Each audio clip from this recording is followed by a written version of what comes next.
अब तक आपने गाजर घास की बुराइयां ही सुनी होंगी कि यह जहरीली होती है, इसे पशु भी नहीं खाते। इतना ही नहीं, इसे नष्ट करना भी बड़ा मुश्किल है। लेकिन जवाहरलाल नेहरू कृषि विश्वविद्यालय के अनुसंधानकर्ताओं की मदद से किसान विनय सिंह ठाकुर ने इसी गाजर घास से धरती की उर्वरा शक्ति को बढ़ाने का ऐसा कारनामा किया है जो प्रधानमंत्री नरेंद्र मोदी की सोच को धरातल पर यथार्थ में उतारने का काम करता है। आज मानव जाति इस बात से पीड़ित है कि खेती में खाद से अधिक पेस्टिसाइड और रसायनों का उपयोग हो रहा है, जिसके चलते आनुवांशिक और दूसरी समस्याएं पैदा हो रही हैं। लेकिन अगर हम ऑर्गेनिक खेती की तरफ बढ़ें और प्रकृति के जरिए ही खेती करने का प्रयास करें तो निश्चित रूप से हम एक बार फिर अपने पुराने गौरव को हासिल कर सकते हैं। इस विषय में बोलते हुए कृषि मंत्री कमल पटेल ने आशा व्यक्त की कि कोरोना के बाद भारत के एक बार फिर सोने की चिड़िया बनने की संभावना बढ़ गई है।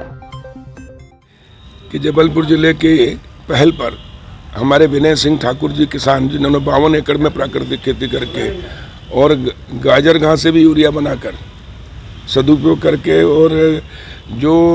कार्बन मिट्टी में पहले 0.4 था वो बढ़कर 1.8 हो गया है। आज हमने उसका एक सीडी का विमोचन किया जो पूरी खेती की, ताकि दूसरे किसान भी इनसे प्रेरणा लेकर सीख सकें और खेती करें। मैं पूरे कृषि विभाग को, हमारे जवाहरलाल नेहरू कृषि विश्वविद्यालय और हमारे कृषि विज्ञान केंद्र जबलपुर के संयुक्त टीम को बधाई देता हूं और किसान विनय सिंह जी ठाकुर साहब को बधाई देता हूं कि उन्होंने प्रधानमंत्री नरेंद्र मोदी जी का जो सपना है, संकल्प है कि हम प्राकृतिक खेती करके अपनी मिट्टी को बचाएं, पर्यावरण को बचाएं और जीवन बचाएं। क्योंकि पेस्टिसाइड और रासायनिक खाद के अत्यधिक उपयोग के कारण हमारी मिट्टी भी उर्वरा शक्ति कम हो रही है, पर्यावरण बिगड़ रहा है और लोगों को जीवन खतरे में डाल रहा है, क्योंकि खतरनाक बीमारियां अत्यधिक पेस्टिसाइड सब्जियों में और उसके कारण लोगों को हो रही है। उससे बचाव होगा और हमारा देश बचेगा, जीवन बचेगा, पर्यावरण बचेगा और भारत दुनिया को कोरोना के बाद शुद्ध अनाज की आवश्यकता पूरी दुनिया को है, तो निर्यात करके भारत को सोने की चिड़िया हम बना सकते हैं, समृद्ध किसान को बना सकते हैं